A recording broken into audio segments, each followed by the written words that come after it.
Damn, that's the first time I'm seeing that intro. That is slick. Shout out Brian Burns on that one. What's up, guys? I'm Andrew Cooper at Coop Fiasco on Twitter. This is another psychotic solo show for an hour, Coop's Fantasy Football Fiasco. And today we're going to break down all the important usage. Hey, you know what? Actually, Adam Bernard saying he put that together, not Brian Burns. So shout out Adam Bernard, man. What's up? So yeah, dude, we're going to do a solo show here. We're going to break down the usage. And I'll tell you what, uh, Sunday is fun. Sunday is obviously the best day of the week. It's where we hang out. We victory lap, 51 yard Stone Smart touchdowns and all the cool plays. But cool plays don't win you a championship. What wins you a championship is consistency. That's how we get it done. Consistency. You need to have guys that you can trust, because if you go out and score 500 fantasy points one week and score 50 the next week, guess what? Your season's over. You need to put together 3 weeks in a row. 3 weeks in a row where nobody drops the ball. That's how you win a fantasy championship. And that's what we're going to do on this show. We're going to go through and tell you who we can trust, who we can't trust, right? Who are the backups that can step up and win us leagues? Who are the ones that can't? And we're going to put it all together. So that's what we're going to do today. That's what we do every single Monday. We pick up the pieces of what happened yesterday and we make it make sense so that we can make all the right moves in our leagues and win the championship. So let's get into it. I see you guys in the chat. Shout out Gabe the Babe. Shout out Chris Alves. Everybody, come on in. Throw questions in there. I'll do my best to answer them. Well, as we go through. Gabe says, just want to share a trade I think y'all will be proud of. Gave away Kenneth Walker and Mandrews for Bijan and Jonathan Taylor. I also have Charbonnet on the bench. Wow, dude. Wow, you traded Kenneth Walker and the guy didn't ask for Charbonnet. That's the ultimate rug pull there, man. Those are the ones you almost feel bad about, because both the guys you gave up got hurt. You got Bijan and Jonathan Taylor. I told everybody, go out, trade for Jonathan Taylor, because his usage got better, went to 88% snap share, the highest he's seen all year last week. I know he's on bye this week, so we'll just talk about him real quick. That was the guy I said go out and trade. So I love that, Gabe the Babe. You did it. You did exactly what the plan is, right? Get the guys that we can trust down the stretch, the consistent guys, get rid of some of these other guys. I mean, Kenneth Walker, inconsistency. That was the whole thing. Forget about the injury. Even before that, he was, giving up snaps to Charbonnet on pass downs. Andrews obviously was a good player. He just got hurt. So what are you going to do? Go out and add Likely too. Just completely dominate that trade if you go out and add Isaiah Likely. So, hey, let's get into it. We're going to go team by team, alphabetical order by city. So starting with the Arizona Cardinals. And I'll tell you what, with this team, we keep getting guys missing games, which is huge for us, because now we know down the stretch who the next man up is going to be, like who the guys are going to be. We can compartmentalize that, file it away, and say, okay, when Michael Wilson's out, Zach Pascal is the guy.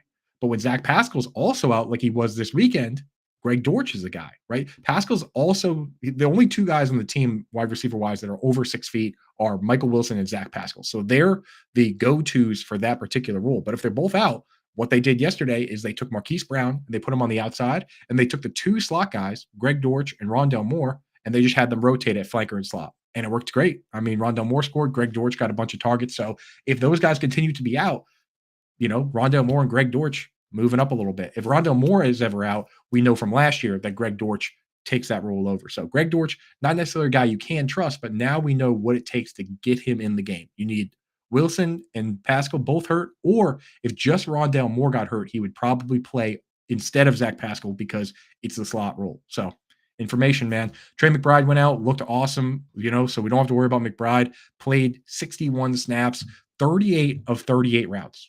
Marquise Brown and Trey McBride ran every single route. So I know Zach Ertz is going to come back. Maybe he'll rotate. Maybe he'll take some targets. But I think at this point, Trey McBride really can't go back in the bottle. So, if you have Trey McBride, you need somebody for his bye week anyway, week 14. But still, right now, I'm feeling really good about McBride. I'm planning on just starting someone for that bye week and using him rest of the season. James Conner is a stud. He starts, he plays every snap, basically. I don't think Michael Carter is really going to steal too many pass plays here when he gets up to speed. He might take the snaps from Tony Jones Jr., but who cares about those snaps? So James Conner's a guy you can get in your lineup most weeks, right? Next team, Atlanta Falcons. They're on bye.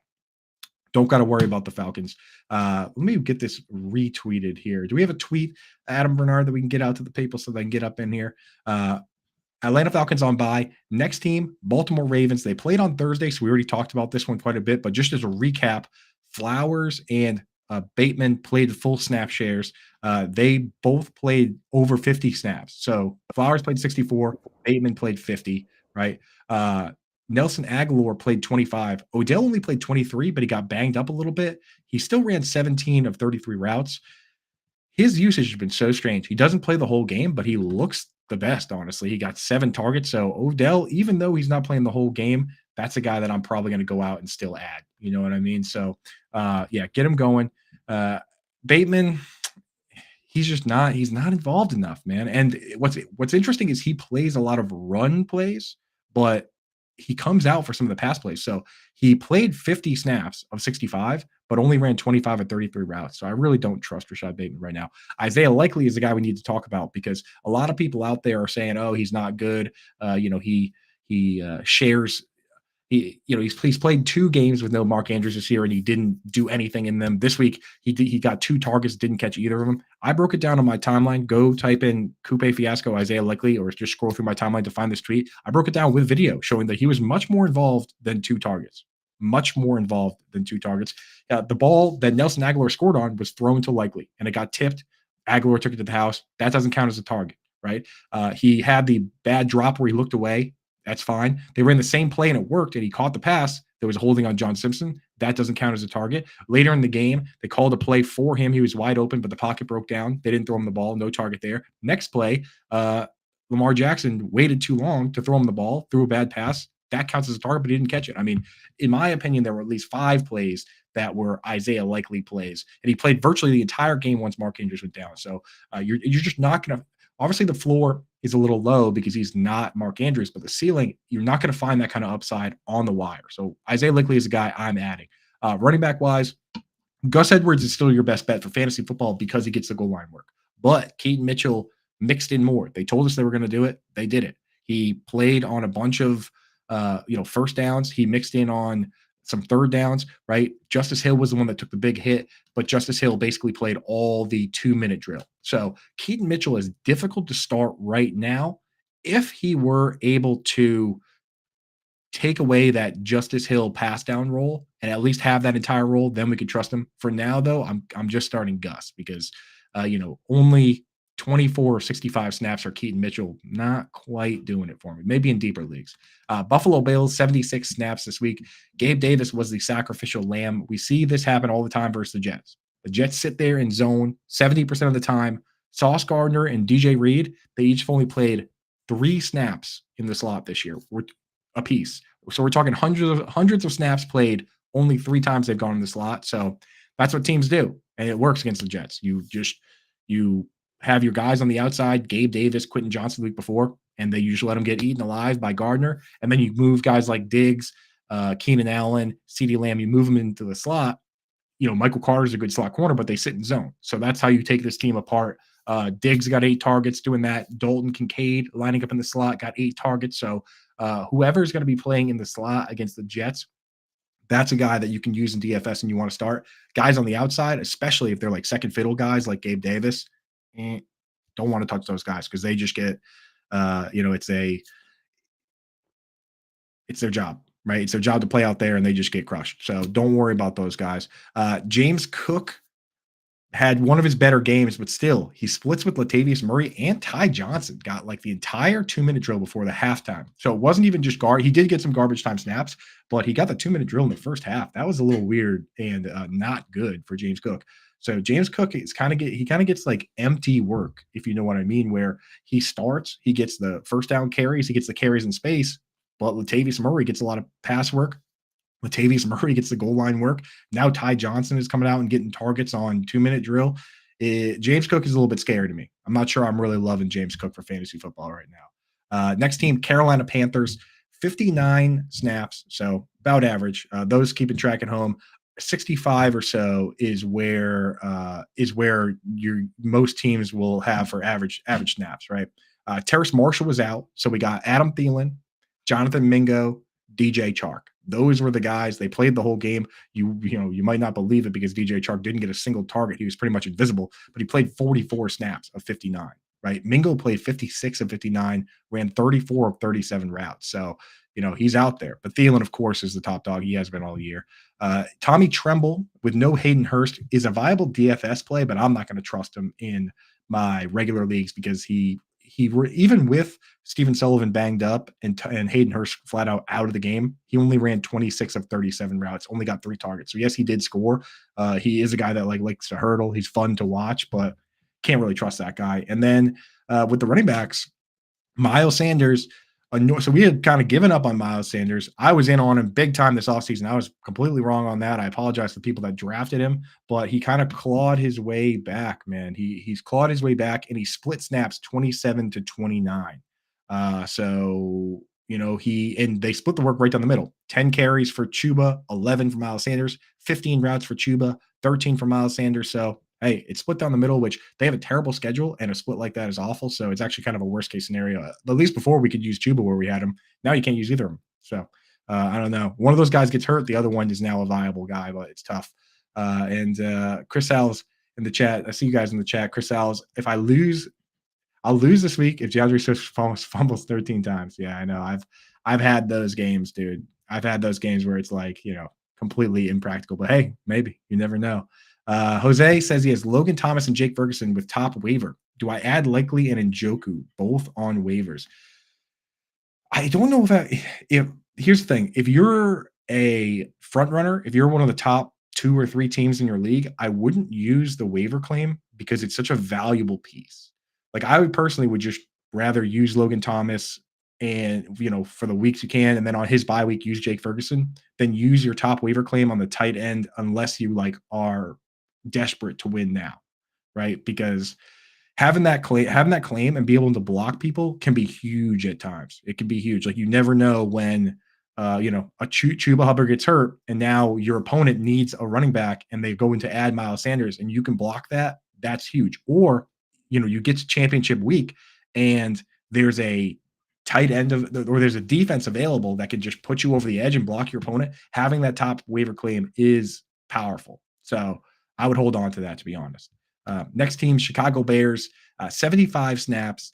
DJ Moore played virtually every snap. Darnell Mooney, only 45 snaps and only ran 22 of 29 routes. So couldn't really trust him anyway. So the reality with this team, honestly, is that you're playing DJ Moore, you're playing Justin Fields, and then after that, it's pretty dicey. Even Cole Kmet, we've been warning you guys that at times Cole Kmet will block on 8 pass plays. He did it against the Raiders and he did nothing. They asked him to stay in and block the whole day and just kind of help with Max Crosby. They did it again last week. He blocked on 8 pass plays again, but they threw enough that he was involved. This week, he only ran 19 of 29 routes, blocked on 4 pass plays, and Mercedes Lewis played 30 snaps and blocked on 7 pass plays. So they're kind of asking these guys, the tight ends, to block a little more than I feel comfortable with. So Cole Kmet is not a set it and forget it type guy. Maybe a mix and match type guy based on matchups, but otherwise, I don't know. As far as running backs go, Foreman was the lead back, and then he hurt his ankle, left the game with an ankle injury. He's been dealing with the ankle injury in practice all week. So if he's out, Khalil Herbert is back to being the starting back. It was his job before, but Foreman got pretty much all the work until he got hurt. So Foreman plays, he's actually probably the best start. If he's out, Khalil Herbert's the guy. Roshan Johnson just kept his part-time pass down role. He's just not really viable, to be honest. So I wouldn't worry too much about Roshan Johnson. But Khalil Herbert, you got to keep an eye on him to see what the deal is with this ankle. Otherwise, he probably still Foreman's the guy. The thing with Foreman, though, is he's not a great pass catcher. So you're starting this guy just hoping he can score a touchdown. He's a good rusher, but he doesn't really catch a lot of balls. So not super exciting. Bengals, they played on Thursday. Again, we'll just recap quick because we already talked this game to death. But yeah, Joe Burrow's out. So it's T. Higgins, Jamar Chase, Tyler Boyd when everyone's healthy. When Higgins is out, it's Trenton Irwin, DFS play at best. We don't use any of the tight ends because Tanner Hudson now runs the most routes, but he ran 18 routes of 41. So, and again, DFS only. And then Joe Mixon's been good. He gets all the usage and you're happy to have him. You start him every week. It's not efficient, but who cares? I do not care. The same thing with Tony Pollard showed this week. I don't care about efficiency when it comes to guys that get every single snap. If you got guys like Rashad White and Joe Mixon and Tony Pollard, you look around at what you're seeing from the Panthers, where it's a split, what you're seeing with the Bears, where it's a three-way split. Like there's so many teams that don't have any viable running backs that by process of elimination, you got to rank these guys top 20 every single week. And every league I'm in has 2 running back spots and a flex. So there's just no leagues where I have Joe Mixon or Pollard on my bench, or to be honest, Rashad White. So there you go. Big Daddy Weirdo in the chat saying winning by 14.3. Opponent only has Kelsey. Do you think I can win? Shout out to the Twitch gang. Got to get the Twitch glasses for the Twitch gang. I mean, that's about as even of a Monday night sweat as you're ever going to get, Big Daddy Weirdo, because we know Kelsey, like 14.3 is what he does. Like that's what he does. If it's PPR, I wouldn't feel so good about it, but like that's like exactly the projected point total for a guy like Travis Kelsey. So you'll be sweating that one out for sure, man. I think you're in trouble. I think you're in big trouble, man. Cleveland Browns, 75 snaps this week. DTR pulls out the ugly win. Howard Bender, shout out to him. Even as the over-under was plummeting, it opened at 38, came down to 35, then to 33. At snap, it was 32 and a half. Howard said on the radio that on Sunday morning, Sirius XM with us, he said, I'm betting the under. I don't care what it is. And it didn't really matter what it was, 23 points. So easy hit for him. But DTR pulled out the ugly win. Cedric Tillman is now Donovan Peoples-Jones. He played 66 snaps, which was more than Elijah Moore's 53, one less than Amari Cooper's 67, and just ran around and didn't really do anything. So, maybe a DFS play, but it's Amari Cooper, it's Elijah Moore, and it's David Njoku. David Njoku, 39 of 45 routes, got 15 targets. DTR likes him. I mean, it wasn't pretty, but this is also a tough defense. So they're going to have better matchups, man. You got to be feeling good about David Njoku's usage this week. With the running backs, I tweeted out earlier on this. This is the most confusing backfield. There are a lot of backfields where it's just one guy. That's easy. There are some where it's split right down the middle, and they literally rotate one drive, bing, bang, boom, all the way through the game. Then there's some where it's like they got one pass down back, they have one run down back. Even some of the 3 back splits make sense. This one, it changes every week. It makes no goddamn sense. In the past, they've kind of done like a Chubb starts, and then Kareem Hunt is kind of the pass down guy, and then they like keep him fresh and use him as like the closer in the fourth quarter. They've been doing that kind of this year, and Kareem Hunt would get like the goal line work. This week, they just flip it on its head, and all of a sudden, there's no rhyme or reason. They both got 12 carries. They both ran basically 20 routes, and then Jerome Ford gets the goal line touchdown. So it's just predictability is huge. Not having that predictability is kind of the enemy of what we do here. So at the top of the show, I talked about consistency and predictability. This Browns running back situation offers none of that, and it's annoying. And sometimes you just got to throw those guys in where you got them, but I don't know, man. I really don't like it. I do not like the situation with that. Dallas Cowboys, this one you can trust, right? You trust Tony Pollard to be in there every single play. And this week he finally did something in a good matchup.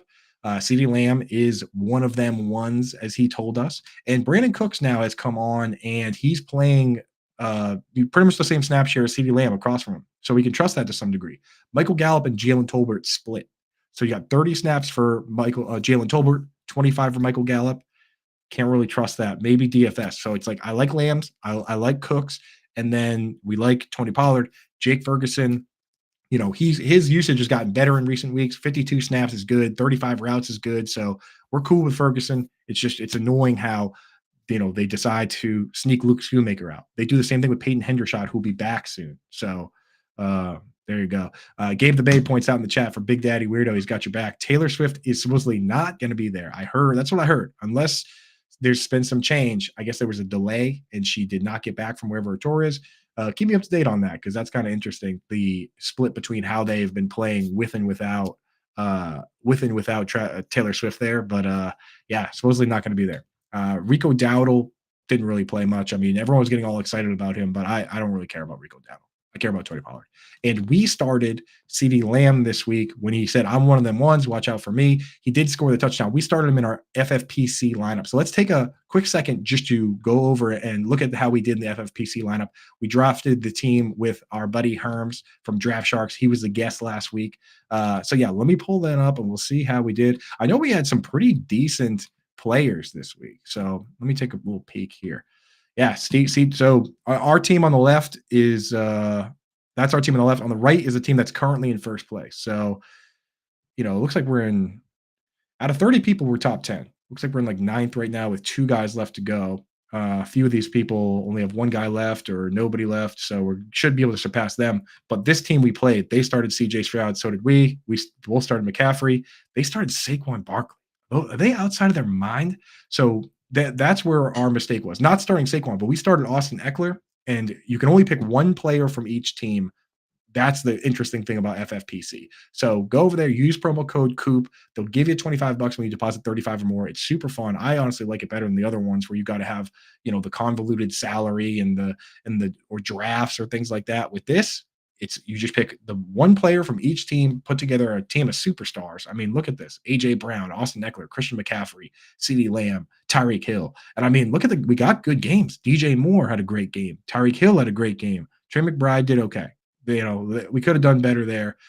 Jason Myers went off. Let's go. Defense is where we lost it. We started CeeDee Lamb, so he couldn't use Dallas defense, but Pitt didn't do it for us against DTR. And, he had Breece Hall, Hawkinson. And I mean, we could have easily beat this guy. We both had Tyreek Hill. Maybe we still can. We'll have to see, but he still has a wide receiver and a flex left. We have AJ Brown and Travis Kelce, so probably starting the same guys here. Britt Flynn in the chat saying that Taylor Swift postponed her Saturday show, moved it to tonight. So yeah, she will not be there. So hey, Big Daddy Weirdo, maybe, just maybe, you might be all right. So maybe I should switch Travis Kelce out for somebody else. Nah, he's the best chief. We're going to leave him in there. So yeah, go over to myffpc.com, use promo code Coop. First time depositors, they'll give you 25 when you deposit 35 or more. We got the QR code right there if you want to just click right there on the screen. Get set up over there. It supports me. It supports the show. It allows us to keep doing this, going through, breaking everything down for you, getting you ready for next week, right? And the best game of the night is tonight with the Eagles and Chiefs. So this week isn't over, but it's nice to go through, look at every single one of these games, every single one of these teams, and just absorb what happened and move forward with the week, right? We want to know what the heck happened so that we can plan for waivers, plan for next week. That's what we're doing today, baby. We're going through and hitting all that. So next team in alphabetical order, Denver Broncos, 55 snaps. Courtland Sutton, all that dude does is score touchdowns. So you got to get him in the lineup. Some of these guys, man, they just got it figured out. Russell Wilson is looking good, and he's finding Courtland Sutton for a touchdown every week. I think it's like, he's scored in like 6 of the last 7. So got to get the guy in there, man. Jerry Jeudy, 7 targets, not bad. He played 39 of 55 snaps. I know earlier this year, Sean Payton had an interesting comment where he said it's difficult to get, like people ask, why doesn't Marvin Mims play more? He said it's difficult to get both these guys on the field at the same time. Talking about Jeudy and Mims. I wonder if maybe, Mims is kind of cutting into some of that work for Jeudy. I mean, when you look at it, Marvin Mims this week basically only played in 3 wide receiver sets, and he came out of the game for 2 wide receiver sets in favor of Jeudy and Sutton. So it's not really the case to that degree, but we'll have to keep an eye on that just to see if Marvin Mims can claw some of that work away. No Greg Dulcich. Adam Trotman is more of a blocker. Chris Manhurts is more of a blocker. So it seems like they're doing some sort of like tryouts to see if maybe they can find a pass catching tight end. Last week it was Lucas Kroll.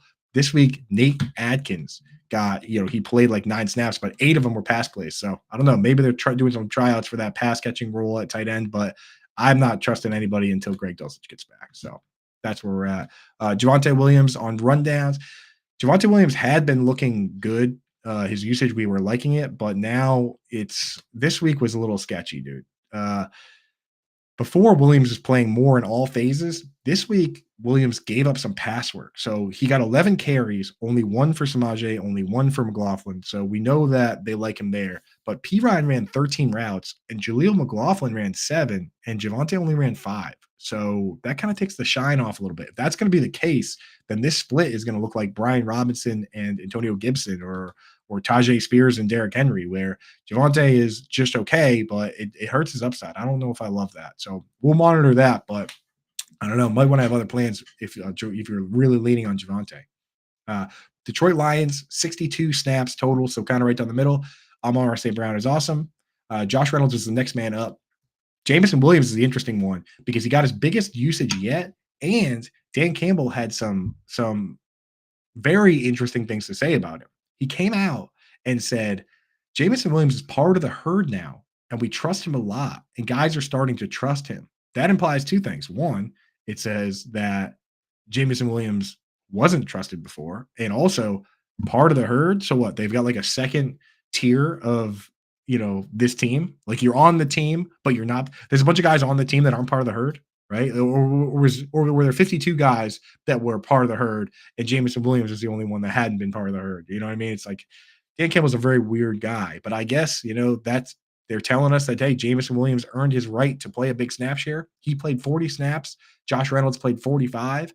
Maybe this is where we throw Jameson Williams on some benches and see what happens here. See if maybe he really ramps up down the stretch. I don't know. He might be more of a field stretcher, but very, very telling comments there, to be honest. So I am kind of interested in Jameson Williams all of a sudden. Yeah. Chris Allen says, hoping they were saving Javonte because there's no point in trying to run into Vikes D.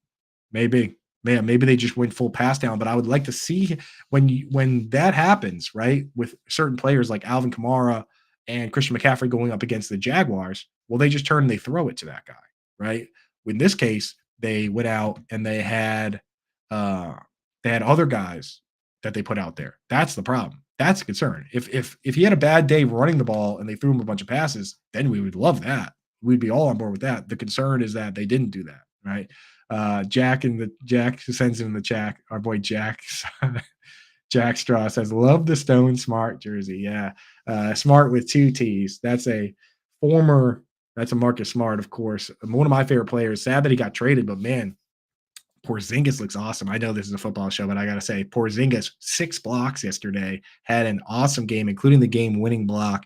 Tingus Pingus is fitting right in with the Celtics. I'm loving that guy, man. So I miss Smart, but hey, you know what? Only one team got 11 wins in the NBA right now. Go Seas, baby. Go Bruins too. Let's go Boston, baby. Forget the Patriots. This is a Boston sports podcast now, where we don't even talk about we don't talk about the Patriots. We only talk about the other teams. So, are you guys down for that? Chat, what do you say? Boston sports centric podcast where we don't talk about football anymore? We'll think about it. Albert, what's up, brother? Thanks for popping in. Green Bay Packers, 72 snaps. Aaron Jones left the game. We're going to have to monitor that. A.J. Dillon played 52 snaps. Now, previously what they would do is call up Patrick Taylor for the practice squad, but the rules dictate that you can only call a guy up for the practice squad 3 times and send him back down before you have to sign him to the team or let him go. The Packers, when they got Aaron Jones back, elected to not sign Patrick Taylor. So he got signed to the Patriots practice squad. They can now, if they want to get him back, they can sign him back from the Patriots, but they have to sign him to the 53-man roster. Can't sign him you can't sign players off other practice squads to your practice squad. You can sign them, but you have to sign them to the roster. So if Aaron Jones is out for a while, they might be able to sign Patrick Taylor back. The Patriots could also elevate him to the roster and block that. So kind of weird spot, but yeah, I mean, I guess we're back to thinking about A.J. Dillon again. I was kind of happy not thinking about that for a while, but here we go. Watson, Doubs, and Reed are your guys. It's Watson and Doubs on the outside, Reed in the slot. He comes out for 2 wide receiver sets. The interesting thing here is that Reed got 3 carries, and he actually got them before the injury. So maybe Jaden Reed could mix in some backfield snaps, do some pass down work. Who knows? I mean, if he can't pass block out of the backfield, then that's a huge problem, and I doubt he can. But hey, maybe they mix him in a little bit. Who knows? Jaden Reed, kind of a fun player. Just wish he played more. I talked about this on the show on Sunday morning. I said go out in your dynasty leagues and get Jaden Reed and get Josh Downs, because these guys are showing up and making plays on a partial snap share. And if they keep doing that, then they can get elevated to a full-time snap share. We saw Tank Dell went from a part-time player. Now he's a full-time player. We'll talk about him coming up. And now you can't buy him. Now you can't go out and get him. This is like Chris Godwin before he really blew up. Chris Godwin, back when he was getting like 800 yards and was a part-time player, they moved on from Deshaun Jackson and Adam Humphrey, and then he had a 1,400-yard season, was like the wide receiver 2 in the entire league. I think that's possible for Josh Downs. It's possible for Jaden Reed. It's possible for Jackson Smith and Jigba. So that's what we want to see. If guys are failing with full snap shares, that's a red flag, and we have an example of one of those players that we can talk about today. But those guys, go out and get them. Downs, Reed, JSN. Calling for it right now. Last thing on the Packers, Luke Musgrave played 50 snaps. He ran 34 routes, which was the same number as Jaden Reed same number as Romeo Dubs, just like 2 less than Christian Watson. So he's playing the whole game. It's just that the targets are thin, right? Watson gets 4, Reed gets 5, Dubs gets 6, Wicks gets 5, Luke Musgrave gets 5, AJ Dillon gets 4. Like, if you spread it around like that, you don't really leave room for anyone to have like a crazy huge game. So Luke Musgrave, kind of boring unless somebody gets hurt, to be honest. Houston Texans, 67 snaps. Yeah, Chris Allen, I see you in the chat. I am talking about Quentin Johnson. 100%. That's the guy I'm talking about. So, kind of, yeah, we'll get to him. But yeah, Jaden Reed, they say they want to get him more involved. And, this week they did a little bit. Dynasty, man, you got to go out and get this guy. First round picks for all those guys I would trade for. I would trade first round picks for all those guys. I don't know if you can still get JSN for first because that's what he was drafted for, but I would do it. I would do it for those guys. Tank Dell, Nico Collins, Robert Woods, those are your guys, but Noah Brown's coming back at some point. I think Nico Collins and Tank Dell are locked in, and Noah Brown will mix and match with Robert Woods. That's what I think happens. That's what I want to happen. That's what I think happens. But Tank Dell and Nico Collins, I think they've earned their usage. They've earned their snaps. I don't think they're going anywhere. So there you go. Dalton Schultz, good deployment, was bailed out with a touchdown this week. And I'll tell you this right now. The most important thing for Dalton Schultz was not his game. The most important thing for Dalton Schultz was what Evan Ingram did or lack of doing. And basically, Ingram went up against the Titans, only had 29 yards. We were hoping he would go off against the Titans so that we could justify using Dalton Schultz in our fantasy leagues. But if the Titans are going to be good versus the tight end, they've been the second best team versus the tight end all year. They only let Evan Ingram get 29 yards. The number one team versus the tight end is the Cleveland Browns. Dalton Schultz's playoff schedule goes Tennessee Titans, Cleveland Browns, Tennessee Titans. If Dalton Schultz is your tight end, you need to go out right now and get another tight end. You need to honestly trade him if you can, and maybe you don't drop him because you might use him in a couple weeks, but you need to have another tight end on the roster because you really cannot start that guy all 3 weeks. I mean, if you do start him, let's say you have the bye week, right? And you don't even need to set a lineup and he struggles against the Titans and it doesn't matter to you because you have the bye week. Are you really going to start him against the Browns and start him against the Titans again? No, you're not. So go out and plan ahead. I know he's been good. I like Dalton Schultz. That schedule is the worst possible schedule that you could make. It literally, if his schedule was the best team versus tight end, the second best, and the third best, that would be an easier schedule than what his schedule is. His schedule is playing the top 2 teams 3 times. Brutal. So be careful with Dalton Schultz. Devin Singletary with no Dameon Pierce is a guy that we're throwing in the lineup for good matchups. I mean, he went off against the Bengals. He just went off against the Cardinals, right? He was terrible in the other matchup. That was a bad matchup. So what are you going to do? Devin Singletary in good matchups. He was carving out a role even before the injury, so maybe he stays viable. And as we've seen with other players like Pat Freiermuth and Greg Dulcich and now Devon Achane, when you come back and play after an injury, sometimes what happens is you aggravate that injury and then the other guy keeps the role. So definitely want to make sure you're holding on to Devin Singletary because who knows with these injuries. Dameon Pierce might not play again. He might play again and aggravate it. So you got to hang on to these guys. Jacksonville Jaguars, we were just talking about Evan Ingram. He got 6 targets, 4 catches, only 29 yards. So very scary. That's scary for Dalton Schultz. It is for sure. And Evan Ingram himself has been a very safe but boring player. He's been a good yin to our yang tight end where it's like he gets screens, he gets targets, doesn't really do much in the red zone. He will score a touchdown at some point, I got to imagine, but he has not scored a touchdown yet. So, full PPR, you can start Ingram. Otherwise, I don't know. I'm still looking for more upside. Christian Kirk and Calvin Ridley both played full snap shares. They both look good. Zay Jones is now going to be the third fiddle unless something happens with that court case stuff. But Ridley, breakout game, awesome game. Ridley and Kirk are guys that I have no problem using those players. They run a ton of routes, they play a ton of snaps, so get them in there. Travis Etienne also playing a ton of snaps, 47 snaps this week. He led in all phases, ran the most routes, got the most carries, got the most targets. So Travis Etienne, got to be happy to have that guy. Kansas City Chiefs, next up, they play tonight. Las Vegas Raiders, 61 snaps. It's Adams, it's Myers, Renfro, Trey Tucker. They don't play enough, so don't worry about those guys. Michael Mayer is just, he's not quite. He's in the land of not quite. For tight ends to have elite and high end upside, they need 3 things, right? They need to be the best pass catcher on the team. They need to be the starting tight end. That's what Michael Mayer did. The next step is they need to be running a full complement of routes. He's not there. The third step is they need to be a top 2 target on the team, and he won't be there when Adams and Myers are on the team. So basically, what you have now is he's got only done one of the 2 snaps. Surpassing Austin Hooper is the first one, and it's great and it's very important, especially in Dynasty, but it's not there. He only ran 30 of 43 snaps. If this were an elite tight end like a Kelsey or Hawkinson, if you run 43 pass plays, they're running 40 routes and at least running 35. 30 is not enough. So I don't care that he got 5 targets. He's just not playing enough for me to trust him. Josh Jacobs is playing a lot, and we do trust him. 47 snaps of 61. He got virtually all the carries. I think he got the only other guy that got a carry was Trey Tucker. I know Aiden O'Connell had a scramble, but you got to love that. He also ran 23 routes to only 14 for Amir Abdullah. So it's Josh Jacobs' show. These are the guys we want.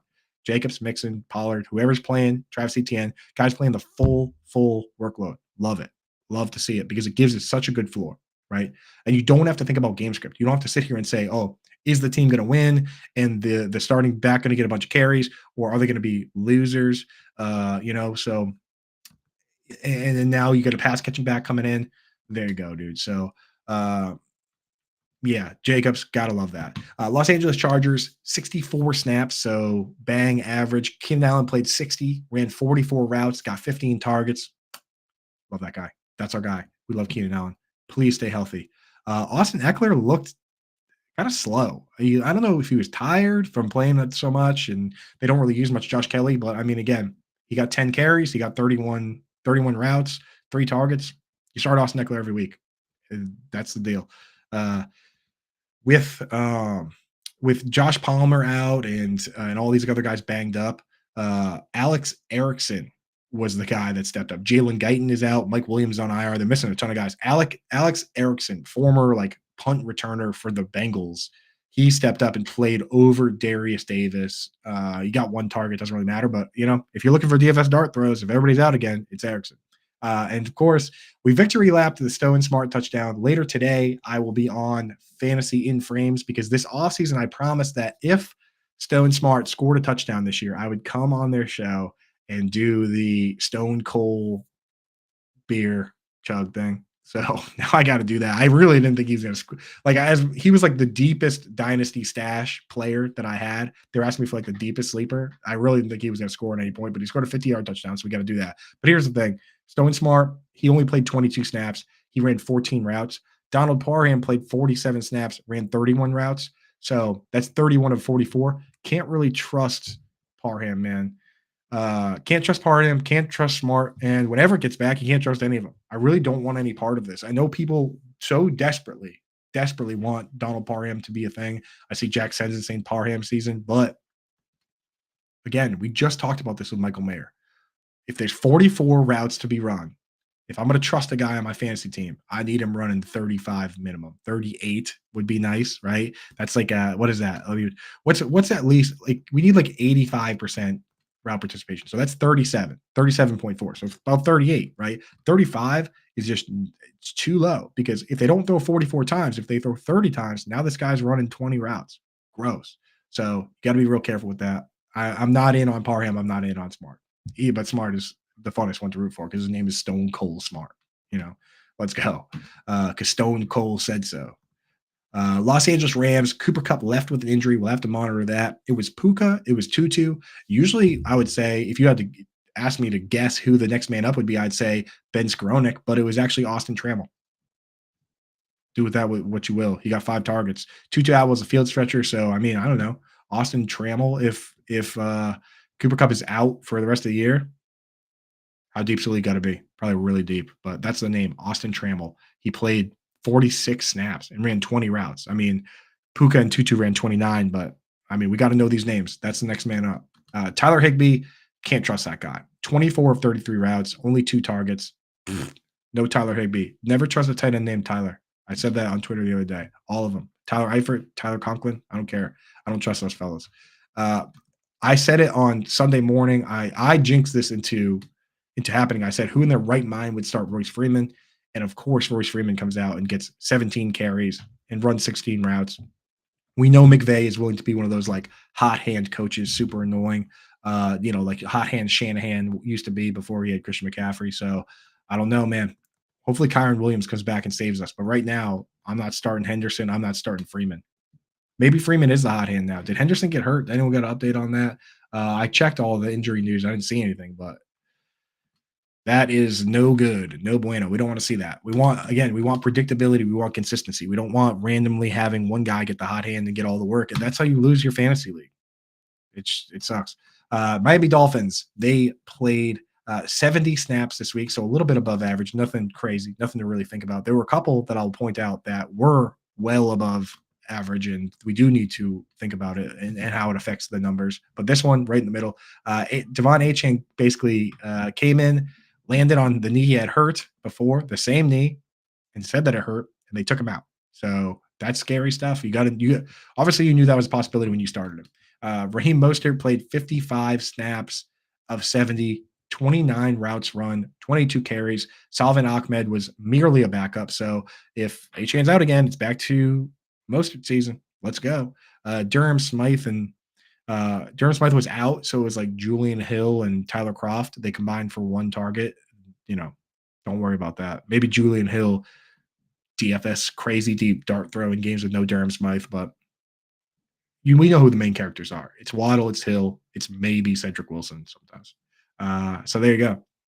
Minnesota Vikings, 74 snaps with no Justin Jefferson. It was Osborne and Addison at the top, as expected. When JJ gets back, it'll be interesting to see if it goes back to being JJ and Osborne with Addison as the third fiddle, or if it'll be JJ and Addison with Osborne as the third fiddle. That's the question of the day, and we're going to find out next week, and we'll break it down on the show. I'll let you know what the deal is, but I would love to see it be JJ and Addison, but that is fantasy wishing to some degree.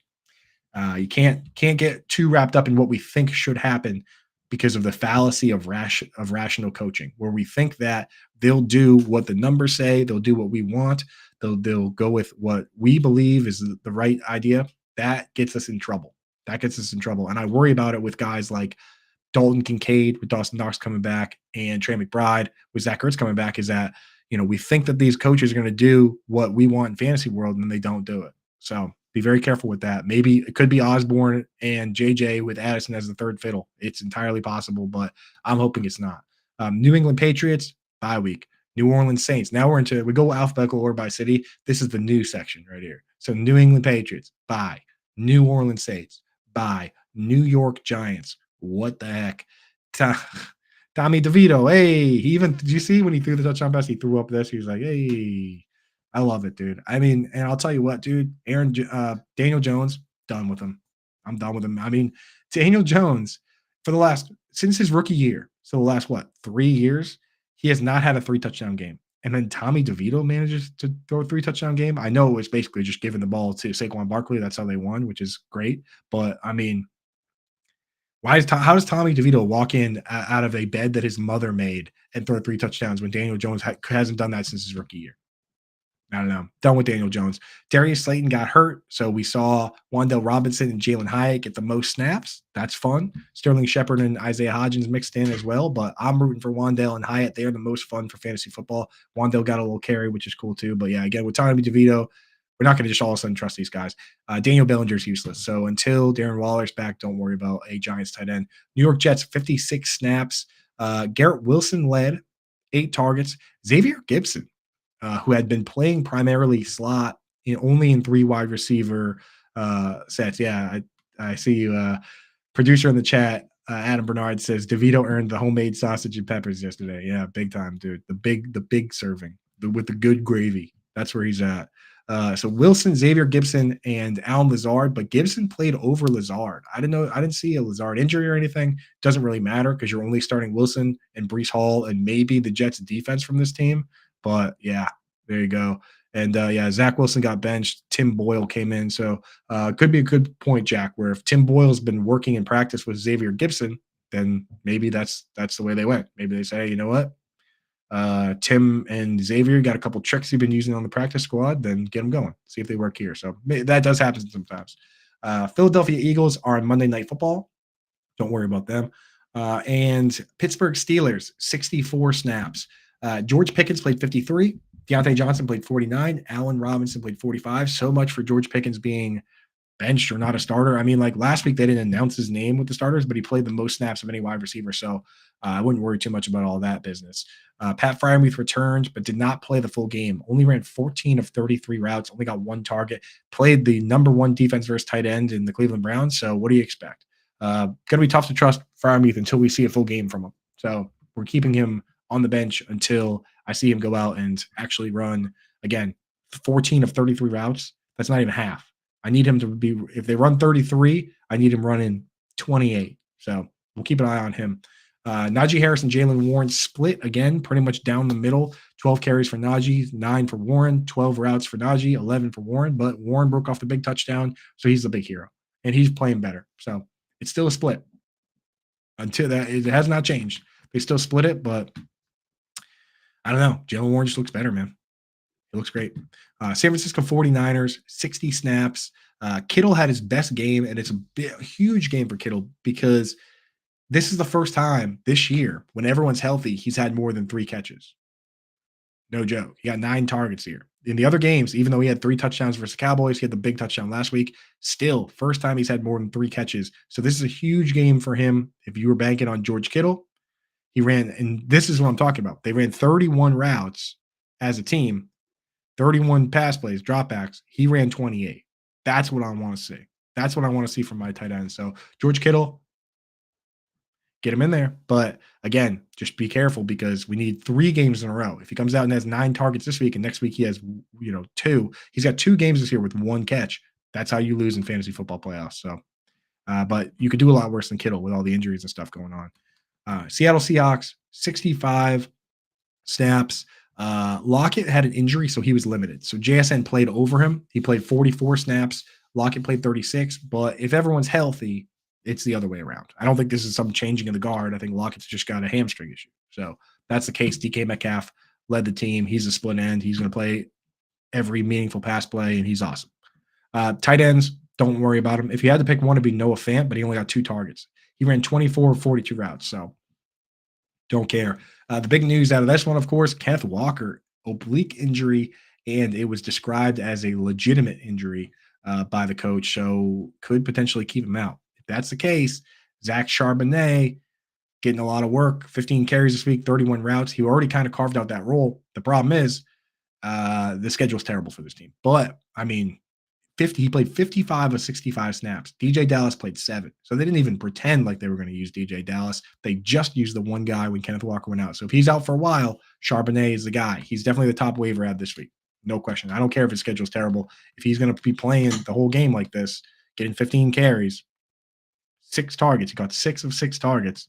Got to be going for guys like that. You only get so many opportunities. If you've been sitting on Fab all year, this is the moment where you just drop the bag. I know he's owned in a lot of leagues, but now's the time. And shout out Britt Flynn, who's been telling us to add this guy for a while now. So you should already have this guy. But if you don't, if you're in a shallow league and he's out there, you got to drop the bag on him. Tampa Bay Buccaneers, 71 snaps.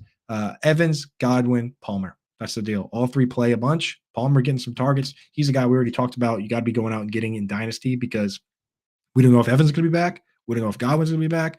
But Palmer's under a rookie contract, right? So he's going to be there. And he's been the third fiddle, just like Godwin was the third fiddle for a while. But they like this guy. He's playing a lot. I mean, it's like Chris Godwin led with 41 routes. He got 8 targets. Mike Evans ran 40 routes, got 11 targets. Trey Palmer ran 39. 41, 40, 39. He's right there with these fellas. And Cade Otton, he played virtually every snap, and he ran 45 routes, more than anybody else. He got 5 targets. So, and it was a terrible matchup versus the 49ers. So Cade Otton is another guy that was dropped in a lot of leagues after he played the Titans, who we already told you was a very good defense versus tight end. Nobody was picking him up to start him against the 49ers. Now you go out and pick this guy up. I trust this guy who plays the entire damn game and runs all the routes. I trust him over a lot of these other guys. And before these bad matchups, he got 6 targets, 9 targets, right? So Cade Otton, priority tight end ad this week in a lot of spots. Go get him. I trust him over Parham. I trust him over all these other guys, like all these other losers, Michael Mayer. Like, he's just much more trustworthy. He may not be super exciting, but he plays the whole damn game and he gets a few targets every game. It's, He's not gonna kill you. And if one of those guys gets hurt, Godwin or Evans, now it's Palmer versus Otten for a difference-making role.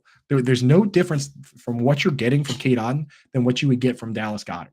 It's essentially the same thing. Guy's got a decent floor, and if one of the wide receivers gets hurt, he goes to the moon. I know Goddard's got a broken arm, but there's not a huge difference. So there you go. Tennessee Titans. This is the one I was talking about where average game is like 65 snaps. They only played 40 snaps this week. So very weird game script. And you can't just look at this and say, oh, well, 5 targets for Hopkins. Nobody else got anything. It's like these guys just suck. That's actually not really the case. It's just very, very weird game. 40 snaps. So DeAndre Hopkins only played 25 snaps, right? Chris Moore played 30. All these guys are mixing and matching. So DeAndre Hopkins is still a guy. Chris Moore and Nick Westbrook-Akine and Kyle Phillips I could do without. But just like you're still going to start Hopkins, which is a very weird game. Chig Okonkwo this is a scary one that they're using rookie Josh Wiley. They're mixing him in. Okonkwo only ran 8 routes. Wiley ran 7. So yeah, I thought Chig was going to take a big step this year. Took a big step backwards, unfortunately. So my bad on the Chig call. We're not liking he's falling way off here. We got to move him way down. Derrick Henry, he got the most work in all phases, 10 carries, and he ran 11 routes. So I thought it was going to be a Tajay Spears game. It was not. Washington Commanders is the last team on the slate here, which is good because we got to get out of here before Britt Flynn comes on next with Britt's Blitz. So stay right here on this same channel, man. We got good content for you pretty much all week from 1 to 3. We own 1 to 3. And, when you put together with the shows that we have going from, 1 to 6, and then you have Howard's show with Jim Bowden on the Sirius XM, and we do the preview shows. We got content for you all day. And definitely check out my show on Fantasy and Frames at 7 o'clock today, where I have to drink a couple beers because I made a stupid statement in the offseason about Stone Smart. And then he scored a touchdown. So, kind of a punishment as much as it is a celebration. Washington Commanders, 81 snaps here. So Titans ran 40. The Commanders basically ran double 2 games worth of plays compared to the Titans. That's the reality of these stats. And when you look around and you see 8 targets for Logan Thomas, 7 targets for Terry McLaurin, 4 for John Dotson, all these guys getting 3, Byron Pringle 3, De'Ami Brown 3, Brian Robinson 8. Like that's why that happens, because it was a different game script, a more fast-paced game. The team drops back more than any other team, the Commanders do, so that's how you get that. But the reality is that Curtis Samuel got kicked out of the game, so Jameson Crowder stepped up, and Terry McLaurin and Dotson were the full-time guys. But the guys I trust are McLaurin, Dotson, and Logan Thomas. 43 routes for McLaurin, 41 for Logan Thomas, 40 for Dotson. Nobody else really ran more than 20 or so. So those are your fantasy relevant guys. And with no Antonio Gibson, Brian Robinson played 63 snaps. So when Gibson's out, Robinson is the real deal. 17 carries, 37 routes, 8 targets. Gotta love that for B-Rob, man. Gotta love that usage. I don't know what the deal is with Antonio Gibson, how long he's going to be out, and what, when he'll be back. But for that whenever he's out, Brian Robinson is like a dialed in high-end RB1. And I know this was the New York Giants, but hey, you know what? The Giants won the game. So you don't get to play the Giants every single week, but still, Brian Robinson is a guy that I didn't really love him because of the splits with Antonio Gibson at times, but now we definitely do like him, So that's it. That's the setup. Tonight we got the best game of the week. We've got the Eagles at Kansas City Chiefs at the Eagles. They're going over to Philly. No Taylor Swift was allowed to be played all week on the radio over there, which I think is pretty funny. But yeah, so get excited for tonight's game. Go over to myffpc.com. Use promo code Coop when your first time deposit $35 or more. They'll give you $25. The pro tip is deposit $45 because the contests that we play are $35 an entry, or you can do $200, but I like the $35 ones. $35 30-person contest is kind of the sweet spot in my opinion. If you deposit $45 and they give you $25, that's $70. Get you in for 2 of these contests. And we're going to be playing all year. Every week on Friday we make a lineup, and that's not even their best contest. Their best contest is the playoff contest, because that's the same setup. That's like their flagship contest. That's the same setup as this, where you can only use one guy per team, right? and I'm talking playoffs as in not fantasy playoffs, but real NFL playoffs. You can only use one guy per team for the weekly one, which is cool and all. But for the playoff one, you can only use one guy per team, and it's set for the rest of the year.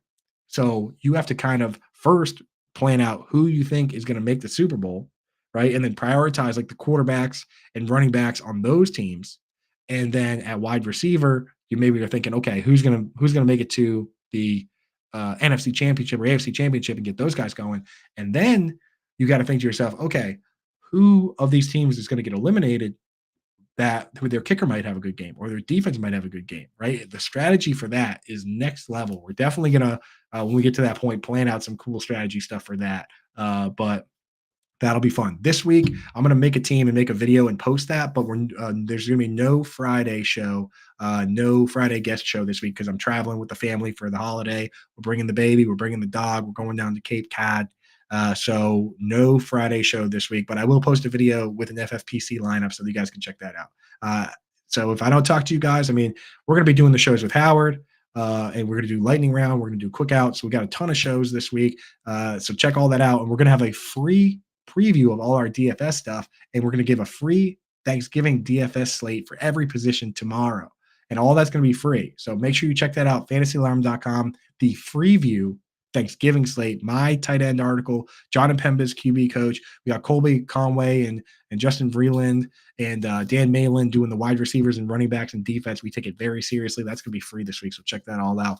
Thank you guys for joining us. Thank you, Adam Bernard, behind the glass, making the awesome intro and setting everything up. And we'll see you guys for Coop's Fantasy Football Fiasco next Monday. Happy Thanksgiving, everybody. Have a good week.